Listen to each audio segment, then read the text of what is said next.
তোরা সবাই কেমন আছো? আগের দিনের ক্লাসে কারো কোনো সমস্যা? আগের দিন ওরা কোন বলতে করছিলাম যেন মনে আছে তো? হ্যাঁ, ওরা কোন বলতে করছিলাম যে মজুদ দ্রব্য তৈরি করে রাখছিলাম, সেখান থেকে আমরা মজুদ দ্রব্য থেকে আমরা আজকে কি বলছিলাম যে তার বিভিন্ন মৌল শনাক্তকরণে যে পরবর্তী ক্লাস সেটা আমরা করবো আজকে।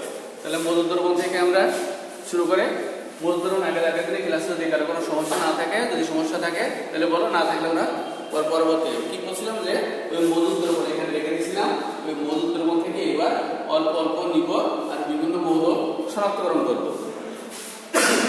তাহলে আমরা বিভিন্ন মৌল বলতে আমরা এখানে সাধারণত দেখা যাবে না, আগে মনে বলছিলাম মনে হয় এই জৈব যৌগের মৌল থাকবে সাধারণত 2 থেকে 6টা, 2 থেকে 6টা। আর যদি বলছিলাম কি কার্বন থাকবে, আর যেহেতু জৈব যৌগ তাহলে কার্বন থাকাটা খুবই স্বাভাবিক। তাহলে কার্বন থাকবে, তারপর কি হাইড্রোজেন, নাইট্রোজেন, অক্সিজেন, তারপর থাকবে সালফার, তারপর হ্যালোজেন। আরো বলছিলাম কিছু কিছু যৌগে ফসফরাস থাকে, আবার কিছু যৌগে মেটালও থাকে। এই তো ছিল, তাই না? এবার আমরা এক এক করে শনাক্ত করবো। সব থেকে গুরুত্বপূর্ণ যেটা সব থেকে বেশি যেটা আসে আমি বলে দিচ্ছি, সেই মধ্যে সব থেকে সম্ভাব্য হচ্ছে জৈব যৌগে নাইট্রোজেন আছে কি না সেটা শনাক্ত করো। অর্থাৎ জৈব যৌগে নাইট্রোজেন মৌল কিভাবে শনাক্ত করবো, এখানে মনে রাখতে হবে কিন্তু মৌল নাইট্রোজেন শনাক্ত করো, নট আয়ন। কিন্তু এখানে একটা কথা পরিষ্কার করে আমাদের মনে রাখতে হবে, আমরা এই মুহূর্তে আছি কিন্তু জৈব যৌগে থেকে সেপারেট সৃষ্ট মজুদ দ্রবণ তথা মাতৃ দ্রবণ তথা মূল দ্রবণ থেকে আমরা বিভিন্ন মৌল, নট আয়ন, বিভিন্ন মৌল কিভাবে শনাক্ত করবো সেটা পরীক্ষা করতে আসছে। কি বললাম, শুরু হলে ফার্স্ট আমরা কোনটা করবো, নাইট্রোজেন শনাক্ত করবো, নাইট্রোজেন শনাক্ত করবো। যেখানে মৌল আমরা শনাক্তকরণ করবো এর ভিতরে সব থেকে গুরুত্বপূর্ণ আছে এটা, ভেরি ভেরি ইম্পর্টেন্ট। সব থেকে গুরুত্বপূর্ণ আছে জৈব যৌগে নাইট্রোজেন আছে কি না বা কিভাবে শনাক্ত করব, সমীকরণ সহ অর্থাৎ বিক্রিয়া সহ লিখো। দেখি আমরা তাহলে আগের দিন আমরা মনে আছে কিনা, এই যে মর্টার আমরা পানি রাখছিলাম, তার ভিতরে যে জৈব যৌগ নিয়ে সোডিয়াম তত্ত্ব নিয়ে উত্তপ্ত করে এই মর্টারের ভিতরে পানি দিয়ে এই যে টেস্ট টিউবে একটা মনে করে এটা আমরা এখানে রেখে দিয়েছিলাম, এই যে দ্রবণটা পেয়েছিলাম এটাকে আমরা কি বলছিলাম, মজুদ দ্রবণ। এই যে মজুদ দ্রবণ, এই দ্রবণ থেকে আমরা অল্প অল্প নিব আর এক একটা মৌল আছে কিনা শনাক্ত করব।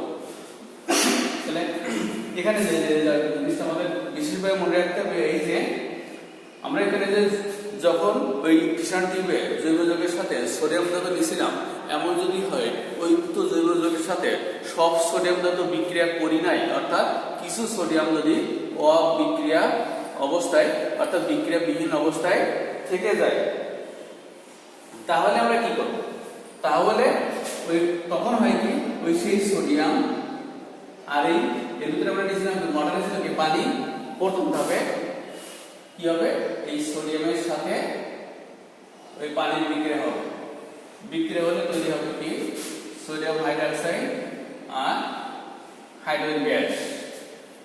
কি পেলাম আমরা, যে এই বিক্রিয়া আবার বলে দিয়েছে একটু সহজ করে দিয়ে, জৈব যৌগে নাইট্রোজেন আছে কিনা এই বিক্রিয়াটা 4টা, এই শনাক্তকরণ বিক্রিয়াটা 4টা বিক্রিয়ার মাধ্যমে সম্পন্ন হবে।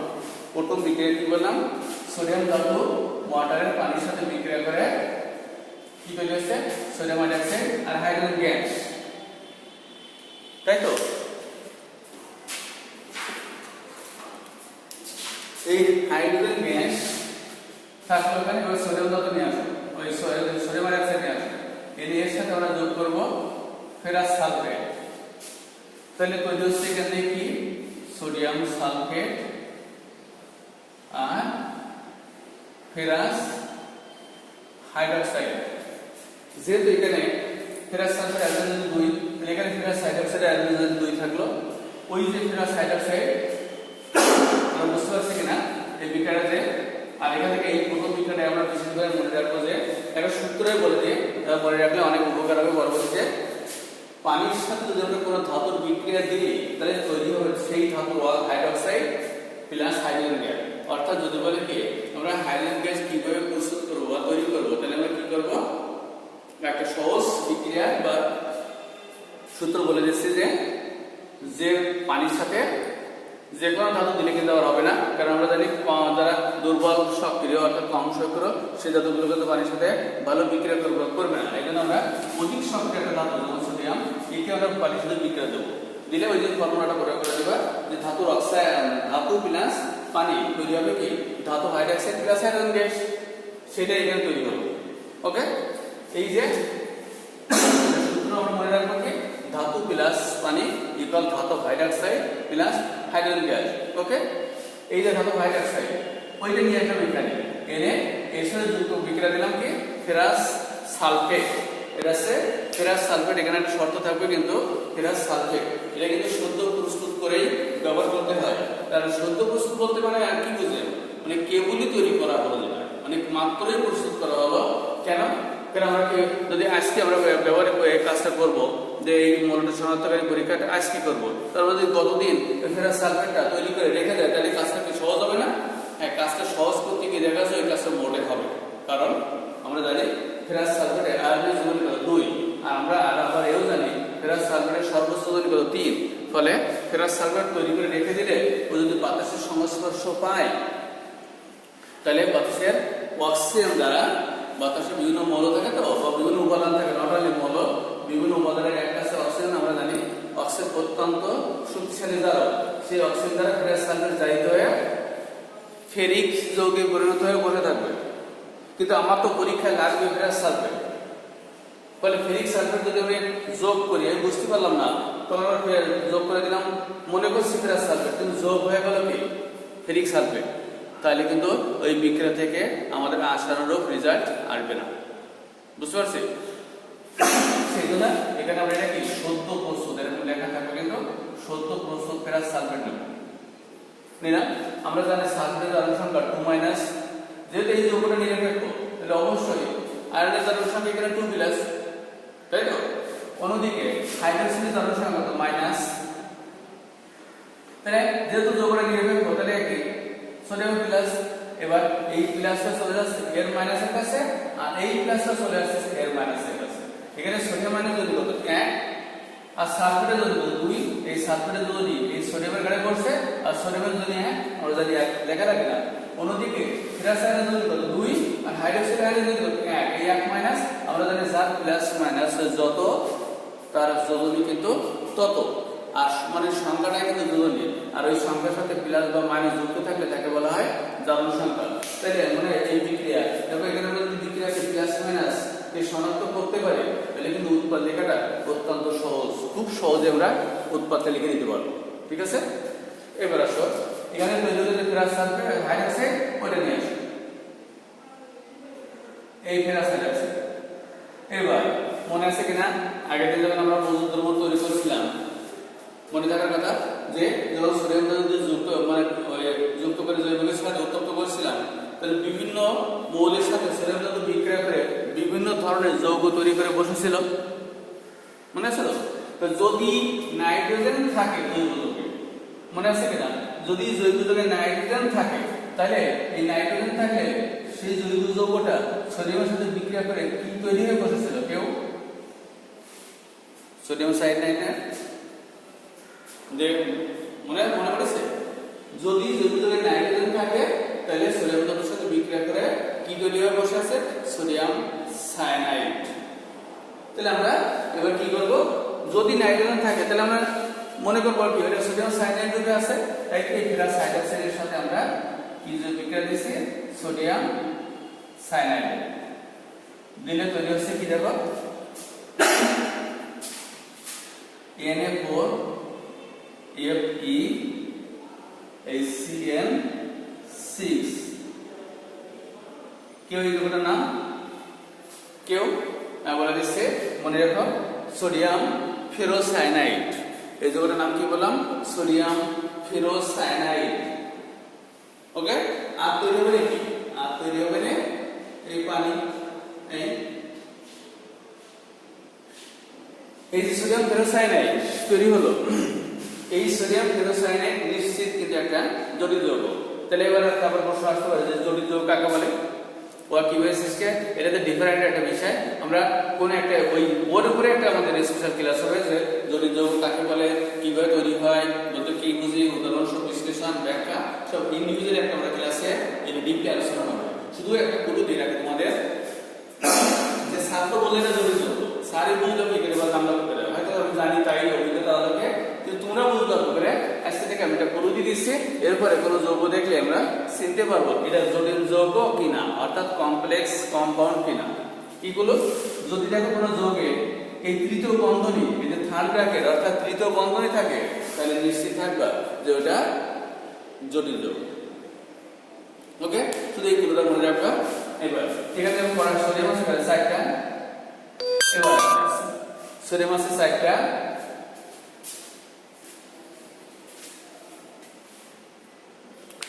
সোডিয়াম আছে সাইডটা। আর আমরা জানি কি একটা সোডিয়ামের সাধারণ সংখ্যা 1 প্লাস, তাহলে সোডিয়াম আছে কয়টা, সাইডটা, তাহলে সাইড একটা সাইড প্লাস। যেহেতু যৌগের সামগ্রিকভাবে নিরপেক্ষ, এখানে যদি বলি কি এখানে আয়রনের যোজনী কত বা জারণ সংখ্যা বা কত, আমরা ধরবো কি করে, বুঝবো কি করে, আমি শিখাইছি। আমরা জানি সায়ানাইডের জারণ সংখ্যা কত, -1, সায়ানাইডের জারণ সংখ্যা -1। তাহলে এটা যদি -1 হয়, তাহলে এখানে সায়ানাইড আছে কয়টা, 6টা। তাহলে একটা যদি 1 - হয়, তাহলে 6টা সায়ানাইডের মোট কত হবে, 6 * 6 মাইনাস, তাহলে এর আছে 6 - আর যৌগটা সামগ্রিকভাবে নিরপেক্ষ। এবার দেখো তাহলে বাকি যে বা যারা আছে তারা সব মিলে কত 6 প্লাস হতে হবে। তো একটা সোডিয়ামের আমরা জানি কত 1 প্লাস আছে কয়টা, 4টা, তাহলে 4 একটা 4 প্লাস, তাহলে আর প্লাস লাগবে কয়টা, এটা 6 মাইনাস, আর এখানে পেলাম কত 4 প্লাস, তাহলে আর প্লাস লাগবে 2টা। তাই এই যৌগে আয়রনের জারণ সংখ্যা 2 প্লাস। ওকে, এবার ওই জটিল যৌগ সোডিয়াম ফেরোসায়ানাইডে নিয়ে আসো, অর্থাৎ Na4FeCN6 সোডিয়াম ফেরোসায়ানাইড। এই সোডিয়াম ফেরোসায়ানাইডের সাথে আমরা এবার যোগ করব কি, ফেরিক ক্লোরাইড দ্রবণ। ফেরিক ক্লোরাইড দ্রবণ যোগ করলে যদি গাঢ় নীল বর্ণের পদক্ষেপ সৃষ্টি হয়, গাঢ় নীল বর্ণের যদি পদক্ষেপ সৃষ্টি হয়, তাহলে আমরা নিশ্চিত পরীক্ষাধীন যৌগটিতে, জৈব যৌগটিতে কি আছে, মৌল হিসেবে নাইট্রোজেন আছে। ওকে, এর বিক্রিয়াটা এই যে নীল যে দ্রবণটা আসবে সেই যৌগটার সঙ্গে লিখছে এবার Ap, যেখানে K4 আছে জাস্ট সেখানে Fe4 লিখে দিলে হবে। অর্থাৎ এই যে K4 এর জায়গায় আমরা লিখব Fe4, আর যা আছে উপর তাই লিখে দাও FeCl6। তাহলে যেখানে Na4 সেখানে লিখব Fe4। আর কিছু হ্যাঁ, অবশ্যই মনে করে তৃতীয় বন্ধনের বাইরে 3 লিখতে হবে। আর তৈরি হবে নাকি এই সোডিয়ামের সাথে ক্লোরিন বিক্রিয়া করে তৈরি হবে নাকি এই সোডিয়াম ক্লোরাইড। ওকে, এই সেই গাঢ় নীল বর্ণের পদক্ষেপ আসবে না। যদি গাঢ় নীল বর্ণের পদক্ষেপ আসে তাহলে বললাম তোমরা নিশ্চিত পরীক্ষাতে যাবে নাইট্রোজেন আছে। এখন এই দেখো আমার কোনো তৃতীয় বন্ধনী আছে, এটা নিশ্চিত। আবার একটা জটিল যৌগ পাইলাম। এবার প্রশ্ন আছে স্যার এই যৌগের নাম কি, নামটা বলে দিচ্ছি, লিখে রাখো ফেরিক ফেরোসায়ানাইড। আবার বলছে ফেরিক ফেরোসায়ানাইডের গাঢ় নীল বর্ণের পদক্ষেপ আসে, তাহলে আমরা বলবো স্যার পরীক্ষাধীন জৈব যৌগে মৌল হিসাবে নাইট্রোজেন আছে। ওকে, এইটার মধ্যে কারো কোনো সমস্যা আছে কিনা, এইটার মধ্যে কারো কোনো সমস্যা আছে কিনা থাকলে প্রশ্ন করা যাবে। কারো সমস্যা নাই, তাহলে আমরা পরবর্তী মৌল শনাক্ত করে যাবো। এরপরে পরবর্তী মৌল কি বা কোনটা আমরা শনাক্ত করবো সেটা যাই। কোনো সমস্যা না, তো সবাই ভালোই বুঝতে, কারো কোনো সমস্যা নাই। ধন্যবাদ সবাইকে। এবার পরবর্তী মৌল শনাক্ত করে যাচ্ছে।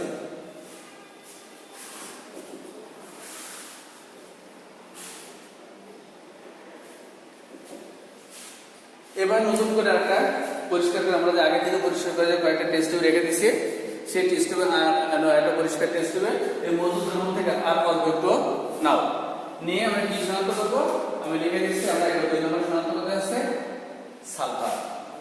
জৈব যৌগে সালফার আছে কিনা ওটা আমরা কিভাবে শনাক্ত করব আমরা এবার সেই পরীক্ষা যাচ্ছি অর্থাৎ জৈব যৌগের সালফার মৌল শনাক্তকরণের বিক্রিয়া সমীকরণ সহ লিখব তাই তো মনে আছে কিনা যেমন নাইট্রোজেন থাকলে জৈব যৌগে ওটা কি হিসেবে বসেছিল ওই যে সোডিয়ামের সাথে বিক্রিয়া করে সোডিয়াম সায়ানাইড আর যদি সালফার থাকে তাহলে কি হিসেবে বসে আছে সোডিয়াম সালফাইড মনে করো ধরে ধরো লিখছিলাম তো এরকম লিখছিলাম যে সোডিয়াম সালফাইড হিসেবে ও বসে আছে সোডিয়ামের সাথে বিক্রিয়া করে সালফার এবার আমরা তো দেখি সংকেত দেখে বুঝছি যে সালফার আছে কিন্তু যৌগ বা সলিউশন বা দ্রবণের মধ্যে তো সালফার এরকম দেখা যাবে না তখন আমরা শনাক্ত করবো কি করে সেই প্রক্রিয়াটা আমরা বিক্রিয়ার মাধ্যমে দেখাবো এখানে বিশেষ করে মনে রাখতে হবে সাধারণ বিক্রিয়া আর শনাক্তকারী বিক্রিয়ার ভিতরে যেটা পার্থক্য সাধারণ বিক্রিয়া মানে কি বিক্রিয়া নিলাম উৎপাদ হলো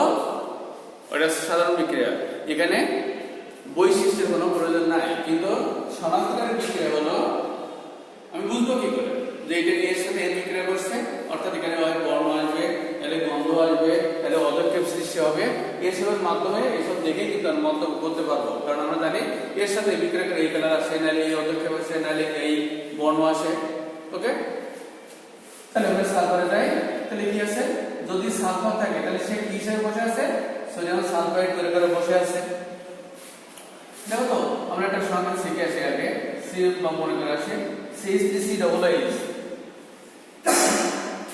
নাম কি এটা CH3 দেখো তো এটা জৈব অ্যাসিড কিনা CH3COOH জৈব অ্যাসিড মনে আছে কিনা জৈব অ্যাসিড কাকে বলে এই যে বন্ড COOH প্রযুক্ত জৈব যৌগকে বলা হয় জৈব অ্যাসিড অর্থাৎ জৈব অ্যাসিড না সবথেকে সহজ উপায় আছে বন্ড COOH মূলক যুক্ত থাকবে তাই না বলো এটা জৈব অ্যাসিড আমরা এটাও জানি সকল জৈব অ্যাসিডই দুর্বল অ্যাসিড বা মৃদু অ্যাসিড এবং মৃদু অ্যাসিডের যে উদাহরণ বা সংজ্ঞা জানতে চাই এরকম জৈব অ্যাসিড একটু বলে দেবো যে কোনো একটা এবার আমরা আরেকটা যেমন একটু ওই আগের শনাক্তকরণের ক্ষেত্রে একটা বৈশিষ্ট্য বলছিলাম যে পানি প্লাস ধাতু কি হয়েছিল ধাতু হাইড্রোক্সাইড প্লাস হাইড্রোজেন গ্যাস অনুরূপ আরেকটা সূত্র তোমাদের বলে দিচ্ছে এই সূত্রগুলো কিন্তু তোমাদের বইতে এইভাবে নাই খুঁজে পাবো না কিন্তু এই অ্যাসিডের সাথে আমরা যদি কোনো ধাতুর বিক্রিয়া দিই তাহলে কি হবে না এদের CH3COONA প্লাস হাইড্রোজেন এটা আবার কিন্তু হাইড্রোজেন গ্যাস তৈরি হলো কার এটা লিখনের সূত্রটা কি হলো অ্যাসিড প্লাস মেটাল আগে তৈরি ছিল পানি প্লাস মেটাল তৈরি হয়েছিল কি metallic hydroxide plus hydrogen gas আর এবার কি করছে দেখো তো অ্যাসিড প্লাস মেটাল তৈরি হবে মেটালিক সল্ট অর্থাৎ ধাতব লবণ প্লাস হাইড্রোজেন গ্যাস তাহলে এই অ্যাসিডের সাথে ধাতু বিক্রিয়া করে লবণটা তৈরি হলো সেই লবণের নাম সোডিয়াম অ্যাসিটেট এটা আরেকটা নাম আছে এটা যদি অ্যাসিডিক অ্যাসিড হয় তাহলে আমরা বলবো সোডিয়াম অ্যাসিটেট আর যদি ইথানিক অ্যাসিড হয় তাহলে এর নাম বলবো সোডিয়াম ইথানয়েট ওকে তাহলে এখানে একটা হাইড্রোজেন যদি এক তাহলে এই যদি এক প্লাস হাইড্রোজেন নরমালি প্লাস হয় এক প্লাস বেরিয়ে যায় তাহলে বাকি যে সে নিশ্চিত এক মাইনাস তাহলে এটার নাম কি এটা যদি প্রোটন রূপে বেরিয়ে যায় যে অ্যাসিড আর আমরা জানি যারা প্রোটন দান করে তাদেরকে অ্যাসিড বলা হয় তাহলে এটা যদি প্রোটন রূপে বেরিয়ে যায় বাকি যেটা থাকবে প্লাস বেরিয়ে গেছে তাহলে বাকিটা মাইনাস থাকবে ওর নাম কি অ্যাসিটেট তো সেই কারণে এর নাম হয়েছে সোডিয়াম অ্যাসিটেট তাহলে এখানে বোঝা উচিত একটা হাইড্রোজেন চলে গেছে তাহলে এইটা হাইড্রোজেন যদি এক তাহলে বাকিটা দুজন এক কারণ এটা এক মাইনাস আমি আগের লেকচারে বলেছিলাম যে যার প্লাস বা মাইনাস যত তার যোজনের তত এই জিনিসটা মাথায় রাখি আর আমরা জানি লেড এর যোজনী কি মানে লেড কিন্তু ল্যাটিন নাম কি প্লাম্বা ল্যাটিন থেকে আসছে প্লাম্বা এইটা যোজনী আমরা জানি কত 2 আর 4 এটা যোজনী 2 আর 4 তাহলে যদি লেডের যোজনী 2 হয় তাহলে এই অ্যাসিটেট আয়নের যোজনী যদি 1 হয় যদি না অ্যাসিটেট যদি 1 তাহলে লেডের যোজনী যদি 2 তাহলে ওর সংখ্যা কি হবে দেখো CH3COO এটা -1 তাহলে যদি লেডের যোজনী যদি 2 হয় এর 2 এর কারে বসে যাবে এর তাহলে 2 প্লাস যেহেতু সংখ্যা প্লাস মাইনাস একসাথে যুক্ত হয়েছে এতে প্লাস মাইনাস থাকে না লেখা লাগে না দরকার হলে আমরা বোঝার ক্ষেত্রে ব্যাখ্যার ক্ষেত্রে লিখবো সচরাচর লেখা লাগে না ওকে তাহলে এখানে কি তৈরি আছে, যেহেতু এইটার এক মাইনাস, যেহেতু এটার এক মাইনাস, তাহলে দুই একটা দুই মাইনাস তাই তাহলে এটা দুই প্লাস। আর যেহেতু একটা সোডিয়ামের এক প্লাস, দুই একটা দুই প্লাস, তাহলে একটা সালফারের দুই মাইনাস।